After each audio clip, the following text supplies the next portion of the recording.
கலகலவன சிரி கண்ணில் நீர் வர சிரி.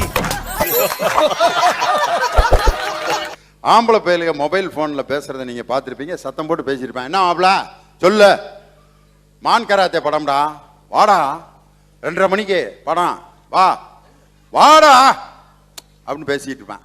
எந்த பொம்பளை பிள்ளையாவது இப்படி சத்தமா போன்ல பேசி பார்த்துருக்கீங்களா?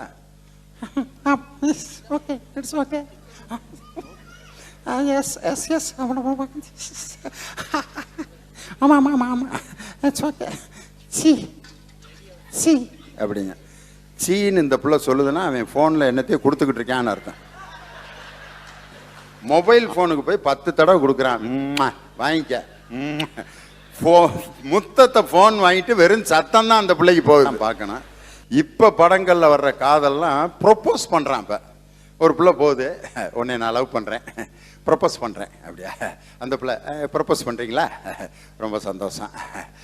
உன்னை எனக்கு பிடிக்கல அப்படிங்க. ஏன் பிடிக்கலன்னா பிடிக்கல, இல்லை எனக்கு உன்னை ரொம்ப பிடிக்குது, ப்ரொப்போஸ் பண்ணிட்டேன்னா பண்ணாதான் அப்படிங்கிறேன். என்னமோ ஒரு சின்ன இது பிஸ்னஸ் அக்ரிமெண்ட் மாதிரி பேசிட்டு இருக்கானுங்க இப்போ லவ்வை. அந்த பிள்ளை இல்லைன்னா இன்னொரு பிள்ளை அவன் பாட்டுக்கு பார்த்துட்டு போயிட்டு இருக்கான். ஆதலினால் காதல் செய்வீர் உலகத்தீரேன்னு ஒரு படம். ஆதலினால் காதல் செய்வீர். அவன் பாட்டுக்கு 2 பேரும் டீப்பாக லவ் பண்ணிட்டு திடீர்னு படம் முடிகிறப்ப அவன் இன்னொரு பிள்ளையை கூப்பிட்டு போகிறான். இந்த பிள்ளை இன்னொருத்தையும் கூட போயிட்டு இருக்கு. படத்தோட டைட்டில் என்னன்னா ஆதலினால் காதல் செய்வீர். ஆனால் ஒரு மனிதன் வாழ்க்கையில் மகிழ்ச்சி, துன்பம், வேதனை எல்லாம் கலந்ததான் வாழ்க்கை. எப்பயுமே மகிழ்ச்சியா ஒரு மனிதன் இருக்கவே முடியாது. வீடு குடும்பம் அப்படின்னால சண்டை இல்லாமல் அதுக்கு பேர் குடும்பமே கிடையாது. கணவன் மனைவி இடையில சண்டை வரலன்னா அவன் என்ன லைஃபே ஆரம்பிக்கலன்னு அர்த்தம். ஒருத்தன் சொன்னான், எனக்கு என் மனைவிக்கு சண்டை வந்து 15 வருஷம் ஆச்சு அப்படின்னா. எப்பட்றா அப்படின்னு. கல்யாணத்தன்னைக்கு துபாய் போனவன் தான் 15 வருஷம் கழிச்சு இப்போதான் வீட்டுக்கு போறேன் அப்படிங்கிறான். 15 வருஷம் துபாயில இருந்தா எப்படி சண்டை வரும்? வீட்டில் எந்த வீட்டில் சண்டை அதிகமாக வருதோ அந்த வீட்டில் தான் அண்டர்ஸ்டாண்டிங் அருமையாக இருக்கு. மனைவி கூட அப்படி சண்டை போடுறதுல இருக்க சுகம் இருக்கு பாருங்களேன். சில வீட்டில் வாடின்னு கூப்பிட்டதுக்கு 1/2 மணி நேரம் சண்டை போட்டுக்கிட்டு இருப்பாங்க. வாடி என்ன வாடி என்ன வாடி எதுக்கு வாடி? ஒன்னே வாடின்னு கூப்பிடாம வேற யாரடி கூப்பிட சொல்ற? அதுக்கு ஏன் இப்படி கத்துற? கத்துவேன் என்ன அப்படி இருக்கிற வீடு தான் பரபரப்பா இருக்கு. ஒண்ணுமே இல்லாம இப்படி ஒரு பொம்பளை இருந்தா அது இதை விட பெரிய கொடுமை. சொல்றதுக்கெல்லாம் சரிங்கிறா. வா ஹோட்டலுக்கு போகலாம், ஹோட்டலுக்கு போகிறதுனாலும் போகலாம், சினிமாவுக்கு போகிறதுனாலும் போகலாம். எந்த படத்துக்கு போகலாம்? அஜித் படத்துக்கு போகலாமா, விஜய் படத்துக்கு போகலாமா? விஜய் படத்துக்கு போகிறதுனாலும் போகலாம், அஜித் படத்துக்கு போகிறதுனாலும் போகலாம். பட்டுப்புடவை பச்சை புடவை வேணுமா, சிவப்பு புடவை வேணுமா? சிவப்பு புடவை எடுத்து கொடுத்தாலும் எடுத்து கொடுங்க, பச்சை புடவை எடுத்து கொடுத்தாலும் எடுத்து கொடுங்க. துணிமணியே எடுத்து கொடுத்து காட்டியும் துண்டை கட்டிக்கிட்டு வீட்டில் உட்காந்துருக்கேன். என்னடி பேசுகிற? பேசுறதுனாலும் பேசலாம், பேசாமல் இருந்தாலும் இருக்கலாம். செத்து போயிடுவேண்டி. சாகிறதுனாலும் சாகலாம், சாகாமல் இருக்கிறதுனாலும். விஷத்தை குடிச்சிட்டு சாக போகிறேன், விஷத்தை குடிச்சிட்டும் சாகலாம், தூக்கில் மாட்டியும் சாகலான்னாக்கா அவன் கண்டிப்பாக கயிறு எடுத்துகிட்டு தூக்கில் போட போயிடுவேன். மனைவின்னா அந்த எதிர்ப்பு இருக்கணும். எதிர்ப்பு அரசியல்லே எதிர்கட்சி இல்லைன்னா அதுக்கு பேர் அரசியல் இல்லை. ஒரு பக்கம் பிரிண்ட் பண்ண நோட்டை யாராவது வாங்குவோமா? அதே மாதிரி 2 பக்கமும் பிரிண்ட் பண்ண நோட்டு எப்படி செல்லுமோ அதே மாதிரி கணவன் மனைவி 2 பக்கம் பிரிண்ட் பண்ண ஒரு கரன்சி நோட்டு மாதிரி வீட்டில் வாழ்க்கையில் இருக்கணும். ஒருத்தருடைய கை மட்டும் ஓங்கி இருந்துச்சுன்னா அது வீடா இருக்காது. இன்னைக்கு உறவுகள் எப்படியா இருக்கு? ஒருத்தன் புதுசாக ஒரு அம்மாவை கல்யாணம் பண்ணிட்டு வந்திருக்கேன், வேற எதுவுமே சமைக்க தெரில, ரவை உப்புமா மட்டும் நல்லா கிண்டி பழகிட்டு வந்திருக்கா. காலையிலையும் ரவை உப்புமா, மத்தியானமும் ரவை உப்புமா, ராத்திரியும் ரவை உப்புமா. அவன் இப்படியே பார்த்தேன், ஏன்டி வேற எதுவுமே சமைக்க தெரியாதா?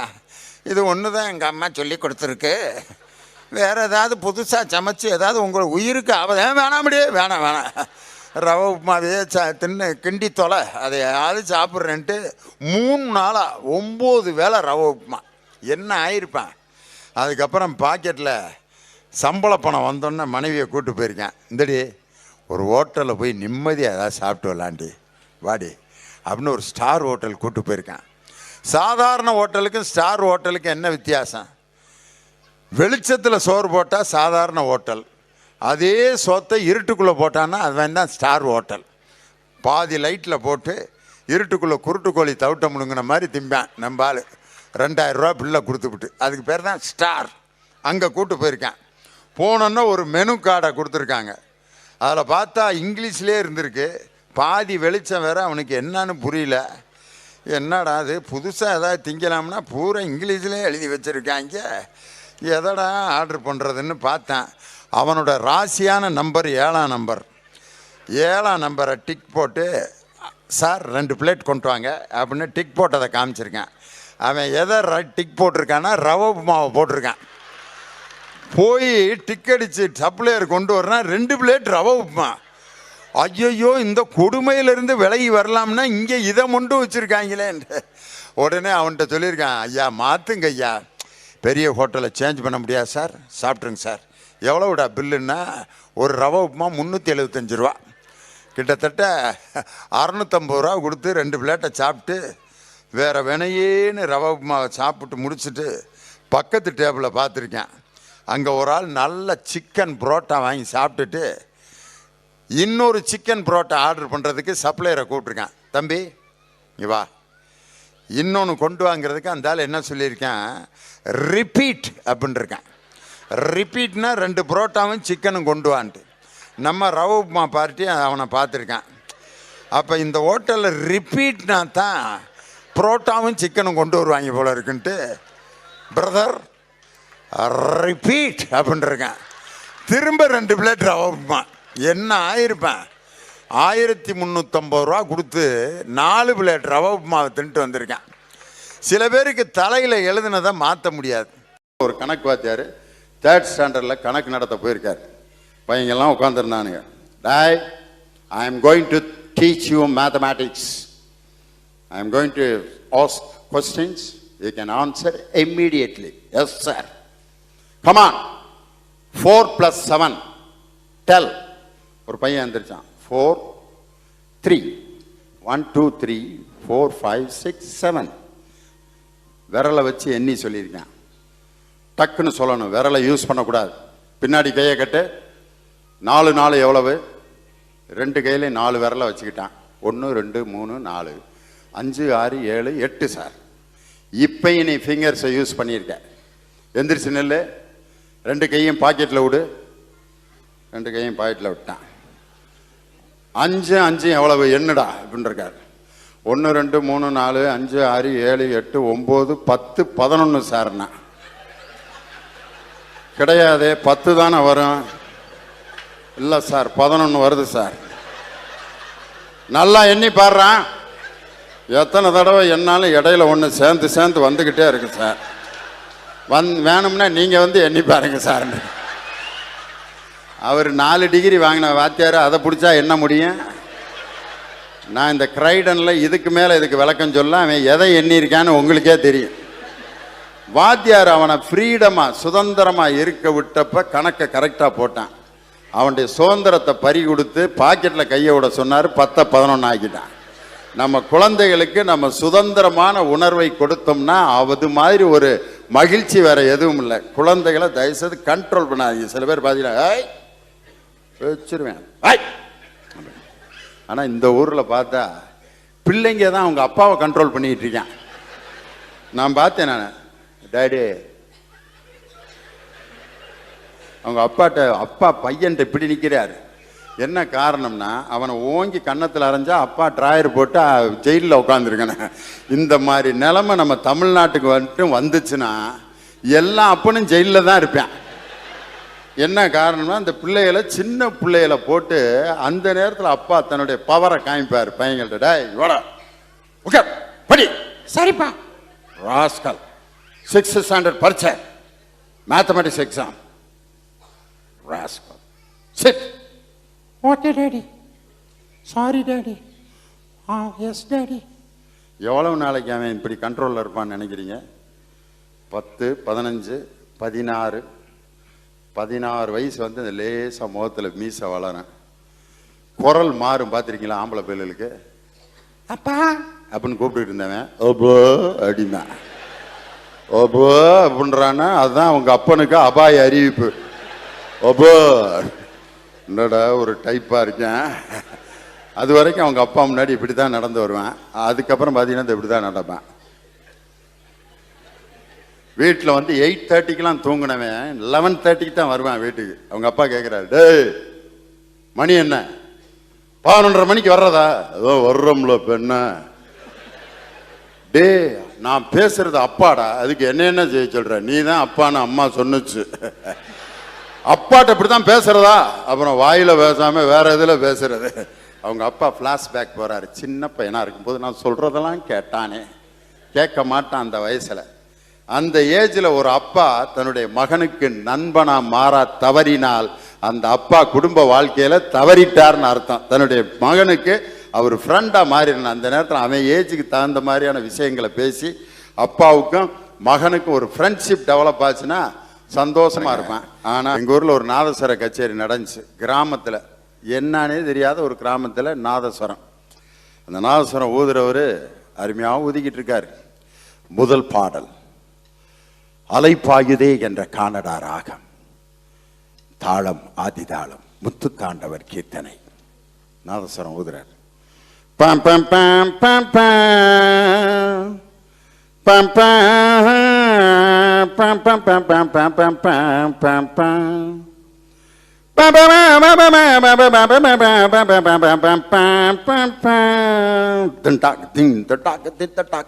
கிராமத்துக்காரன் பேர் அந்த வீடியோ இருக்கான்.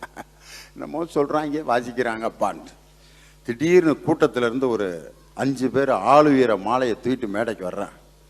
அந்த நாதஸ்வரம் ஊதுறவரு, ஆஹா நம்ம வாசிப்பை பார்த்துட்டு இவ்வளவு பெரிய மாலை போட வர்றாங்களே அப்படின்ட்டு சங்கதி கொடுத்து அழகா ஊதுறாரு.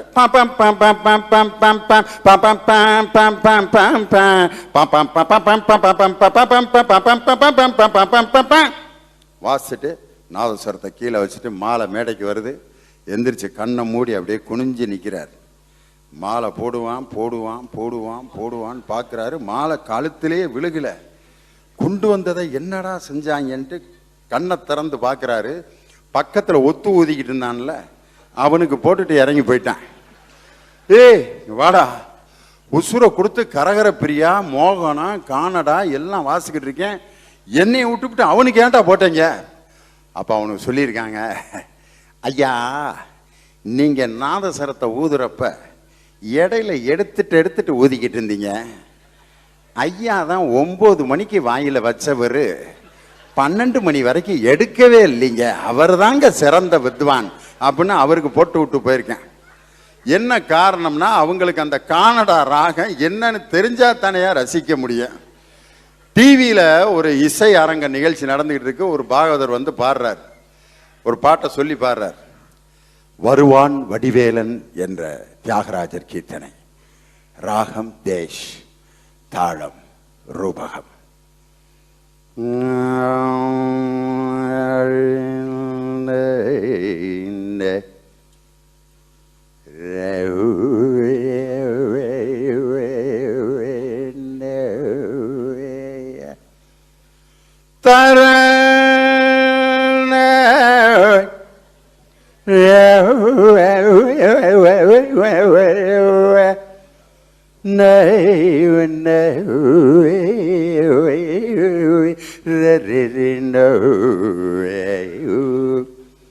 எங்க ஊர்ல ஊராட்சி பஞ்சாயத்து போர்டு டிவியில உட்காந்து ஒரு 10 பேர் பார்த்துக்கிட்டு இருக்கேன். அவ ஐயாக்கு என்னடா வகுறு வழியா இவ்வளவு கஷ்டப்படுறாரு, எதுவும் பிரியாணி தின்ட்டு வகுறு அடப்பாய் போச்சு போல இருக்கு, ரொம்ப சிரமத்தில் இருப்பாரு போல இருக்கு. பொர்றா அவர் ஒரு பாட்டு சொல்லி இருக்காரு, படிப்பாடுறா.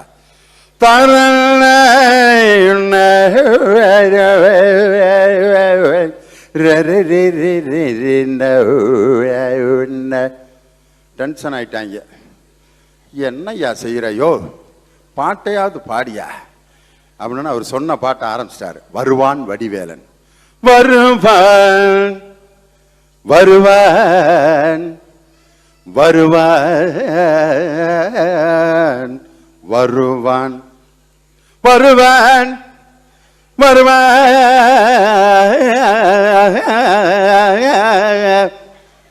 வருவான்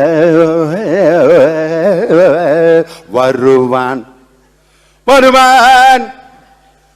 அவன் யாரு எப்ப வருவான்? ஏன் வருவான்னு 7:30 மணிக்கு ஆரம்பிச்ச, மணி 9:30 ஆகுது, இன்னும் வருவான்னா யாரு எப்ப வருவான்? எதையாவது சொல்லியா? வருவான் வடிவேலன். அப்பா முருகனா முதலே கூப்பிட்டுருந்தா முரியன் வந்துட்டு போறாரு, அவரை ஏன் இப்படி கசக்கி புளியிற அப்படின்னு. அதாவது ஒரு ராகத்தை எப்படி மக்களுக்கு கொடுத்தால் ரசிப்பார்கள் என்பதற்கு இசைஞானி இளையராஜா சிந்து பைரவி படத்தில் அற்புதமான எடுத்த முயற்சி தான் இந்த பாடறியேன் படிப்பறியேன் என்ற ஒரு அற்புதமான பாட்டு. எங்க ஊர்ல எல்லாம் சர்க்கரை நோயாளிகள் சங்கம்னு மாநில அமைப்பெல்லாம் வச்சிருக்காரு. அந்த மாநில தலைவருக்கு 400க்கு மேல தான் இருக்கேன் எப்பயுமே சுகர். அவர் தான் வந்து state president diabetics association. State general செக்ரட்டரிக்கு லோ சுகர், அவருக்கு உட்காந்தா எந்திரிக்க முடியாது, அவர் தான் ஜெனரல் செக்ரட்டரி. ஏன் இந்த மாதிரி ஒரு பிரச்சனை இன்னைக்கு மனிதனுக்கு இவ்வளவு குறுகிய காலத்தில் இப்படி ஒரு பிரச்சனை வந்ததுக்கு என்ன காரணம்னா, வாழ்க்கை வந்து எந்திரமயமாயிடுச்சு. அந்த எந்திரமயமான வாழ்க்கையில் உடல் நலத்தை பற்றி கூட கவலைப்பட முடியாத சூழ்நிலையில் இருக்கும்.